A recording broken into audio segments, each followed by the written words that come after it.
Look at me right now. You did not stumble upon this video by chance. Something deep inside you has been screaming for months, perhaps years. You are exhausted from waking up every single morning to the exact same version of yourself, the one who promises change but delivers nothing. You are tired of scrolling through social media, watching other people live out the bold, meaningful lives you keep whispering to yourself, someday, that will be me. You are sick to death of attending the quiet, daily funeral of your own untapped potential. Today, that funeral is officially cancelled. Today, we burn the coffin to ashes and scatter them to the winds. This is not just another soft, fleeting pep talk that evaporates the second the screen fades to black, leaving you hyped for 12 minutes before you slide right back into the warm embrace of mediocrity. This is a full-scale Stoic intervention. Marcus Aurelius sat alone in freezing war camps, scribbling in his journal while armies clashed and men died just outside his tent. Seneca faced the mad Emperor Nero's sword, ordered to take his own life, and still penned letters that burn with unquenchable fire 2,000 years later. Epictetus was born into slavery, had his leg deliberately twisted and broken for his master's amusement, and yet taught the most powerful men in Rome the unbreakable secrets of true freedom. These were not gentle philosophers pondering life from comfortable armchairs. They were warriors of the soul who stared weakness, doubt, and despair dead in the eye and crushed them without mercy. And right now, I'm handing you the exact weapons they forged in the fires of their own suffering, ancient, unbreakable Stoic truths that will slice every excuse you've ever cherished into pieces so small the wind will carry them away before the sun sets. Turn everything else off right now. Close the other tabs, put the phone on airplane mode, dim the lights if you have to. Because this is going to hurt. And it's supposed to hurt. Pain is the price of awakening. You are not afraid of failing. You are absolutely terrified of succeeding. Because success drags responsibility behind it like a heavy ball and chain. And responsibility murders the sweetest lie we tell ourselves every single day. It's not my fault. As long as you stay stuck in the mud of your current life, you get to play the role of the victim. You get sympathy from friends. You get understanding from family. You get to be the tragic genius who just never got the lucky break. But the moment you actually win, the moment you stand tall and claim what's yours, the sympathy vanishes like smoke. Now the story is over. Now it's all on you. Forever. That's why so many people choose the familiar comfort of mediocrity and disguise it as fate or bad luck. Carl Jung echoed this when he said we fear our light more than our darkness, but the Stoics knew it 2 millennia earlier. That's why Marcus Aurelius wrote every single morning, alone with his doubts. At dawn, when you have trouble getting out of bed, tell yourself, I have to go to work, as a human being.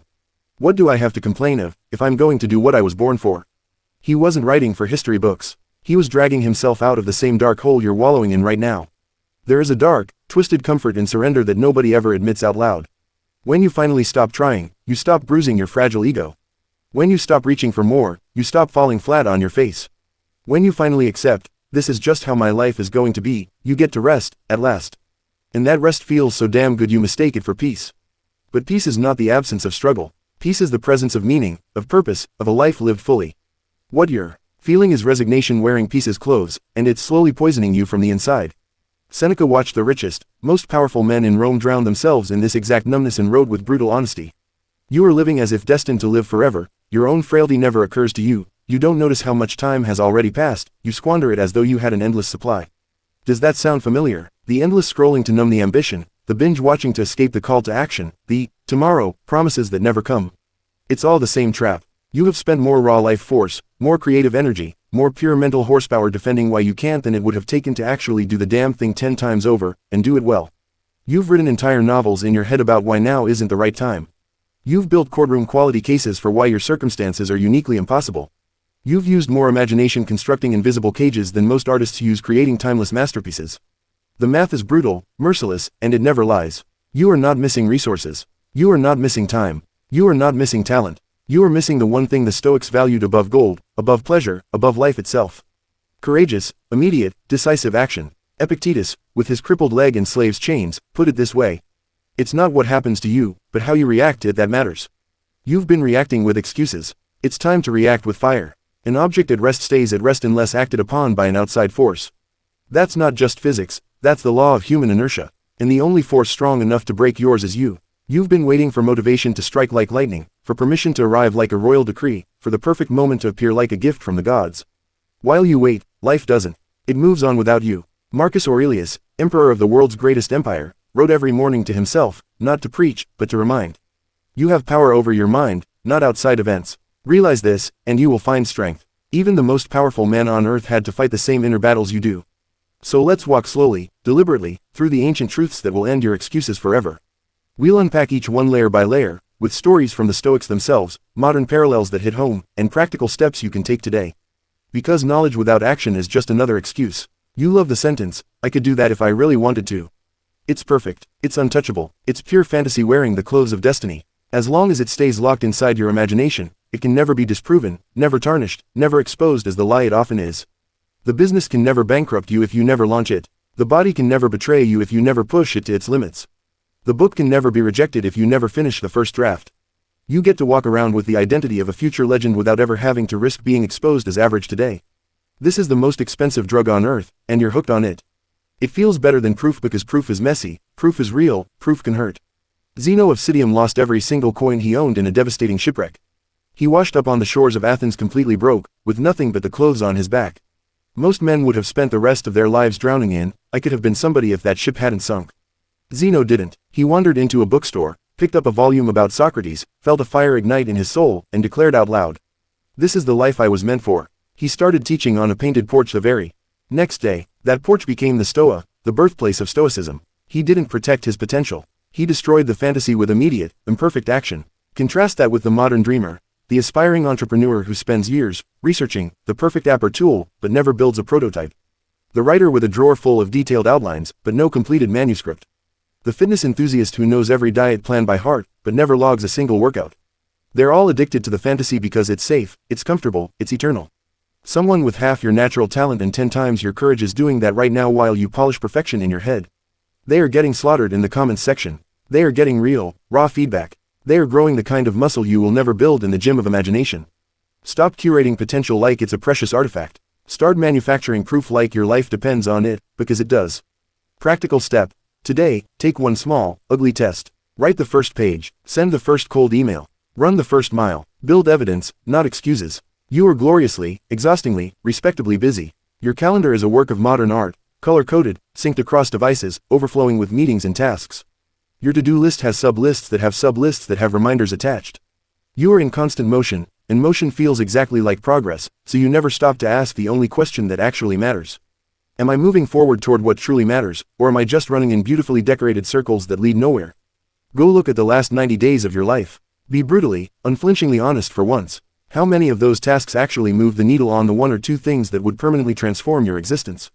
How many were just productive procrastination in disguise? Researching the perfect camera instead of pressing record on your phone and shipping the first video. Designing the perfect logo instead of talking to your first potential customer. Organizing your desk, your files, your apps instead of writing the first chapter of that book. Seneca watched the Roman elite do the exact same thing 2,000 years ago, filling their days with lavish banquets, endless gossip, political scheming, and trivial pursuits while their lives slipped away unnoticed. He wrote an entire essay called, On the Shortness of Life, just to scream at them, and at us. It is not that we have little time, but that we waste much of it.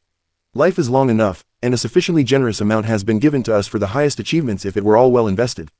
Busy is the modern banquet. It looks important to others. It feels important to you. It produces nothing of lasting value. The Stoics practiced something called premeditatio malorum, premeditation of future evils, to focus on what truly matters. Use it right now. Imagine it's December 31st of next year. Look back at the year ahead. Will you be proud of how busy you were, or ashamed that you mistook frantic motion for meaningful progress? Cut the noise. Ship the work. Do it now. Practical step. Audit your calendar today. Delete 3 things that don't move the needle. Replace them with one action that does. You walk around carrying identity cards you printed years ago, maybe even in childhood.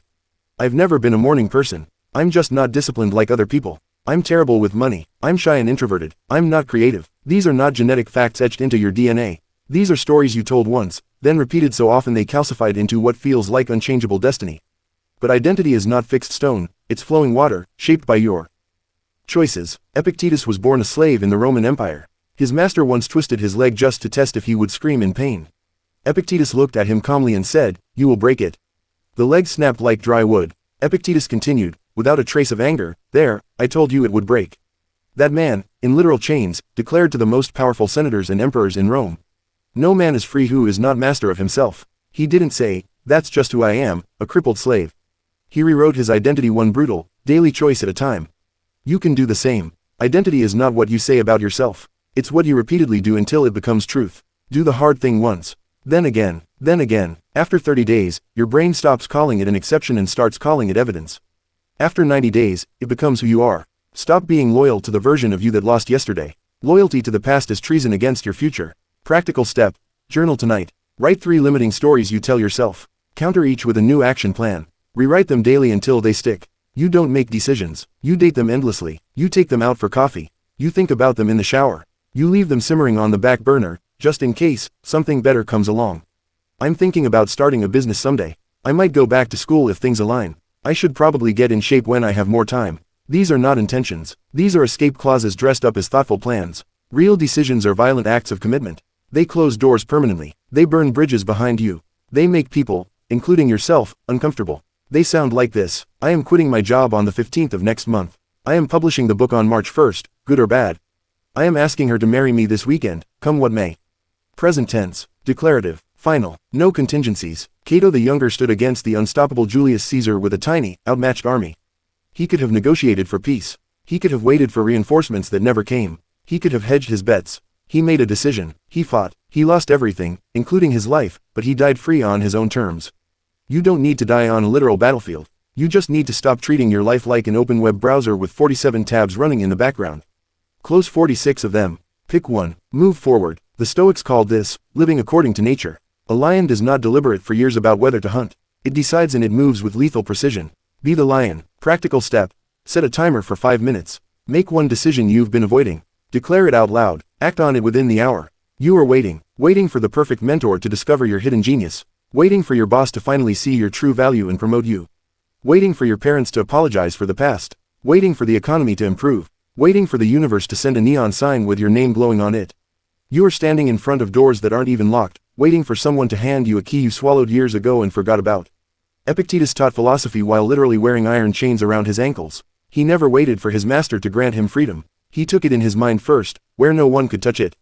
Marcus Aurelius was the most powerful man on earth and still wrote to himself every morning.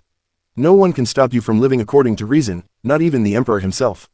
Stop asking, do I have permission to do this? Start declaring, this is happening, with or without approval. The artist waiting for a gallery to choose him. Post the art. Online tonight. The writer waiting for a big publisher. Self-publish tomorrow morning. The entrepreneur waiting for venture funding. Bootstrap the ugly first version today. Permission was never required, only courage. Practical step.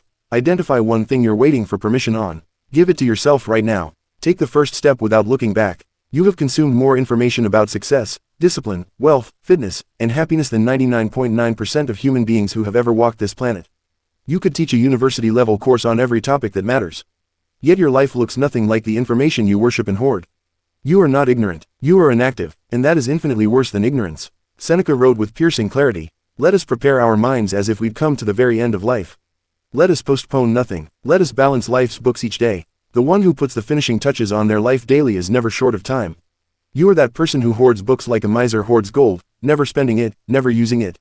Your Kindle is a graveyard of half-highlighted dreams that died unread. Your podcast queue is a museum of potential you never dared to touch. The gap between what you know and what you do is where your self-respect is slowly bleeding out, drop by drop.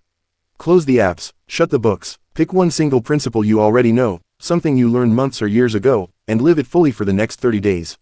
Not better, not more refined, just lived, breathed, embodied. Because understanding that never becomes behavior is just expensive ignorance with better Wi-Fi and a subscription fee. Practical step. Choose one book or course you've finished but ignored. Pull out one key action. Implement it starting now. Track it daily. You have engineered a life with no sharp edges whatsoever. No difficult conversations that might rock the boat. No uncertain leaps that might end in failure. No risk of public embarrassment that might sting your pride. Your bed is the perfect temperature every night. Your job is stable and predictable. Your relationships are conflict-free and surface level. Everything is perfectly comfortable. And yet, you feel like you're suffocating in slow motion. That quiet desperation you feel at 2 a.m., that hollow, unnamed ache in your chest, is not depression. It is your soul screaming that you are wasting the only life you were ever given. Humans were not built for endless comfort. We were built for challenge, for struggle that means something, for growth that costs blood, sweat, and tears. The Stoics practiced voluntary discomfort on purpose, as a daily discipline. Musonius Rufus, Epictetus' own teacher, slept on the bare floor and ate only what grew wild from the earth, not because he hated pleasure, but because he refused to become its slave. Marcus Aurelius reminded himself every single day, at life's end you will have forgotten everything, and everything will have forgotten you. He chose discomfort so that when death finally came knocking, he would greet it as an old friend, not a terrifying stranger. Every great thing you have ever felt in your life, real pride, deep love, true aliveness, came on the far side of discomfort. Comfort gives you nothing worth remembering. Discomfort gives you everything worth living for, everything worth dying for. Stop asking, how can I make this easier on myself? Start asking, what discomfort am I willing to endure to become the person I keep pretending I already am? Cold showers every morning, difficult conversations that clear the air, public failure that teaches resilience, early mornings that build discipline, rejection letters that forge unbreakable will. These are the admission prices to a life that actually feels like living. Pay them gladly, pay them daily. Practical step. Choose one voluntary discomfort today. Skip a meal, take a cold shower, have that hard talk. Make it a habit. You just sat through nearly 40 minutes of ancient Roman fire dropped straight on every excuse you've ever loved, cherished, or hidden behind. Your excuses are nothing but ash at your feet now. The only thing left is action, pure, immediate action. Do 5 things right now, before the feeling fades, before the inertia creeps back in like the thief it is. Hit the like button as public proof you are done negotiating with mediocrity forever. Drop a comment right now with the exact action you are taking in the next 24 hours. Present tense, declarative, no escape clauses, no maybes. I am publishing the video. I am sending the proposal. I am waking up at 5 a.m. tomorrow. Make it public, make it irreversible, hold yourself accountable. Share this video with one person who is still asleep, someone you love who deserves to hear this wake-up call. Tag them, wake them up gently but firmly. Subscribe and turn on the bell. This channel is becoming a fortress where excuses come to die and legends are born from the ashes. End your comment with the only words that matter from this moment forward.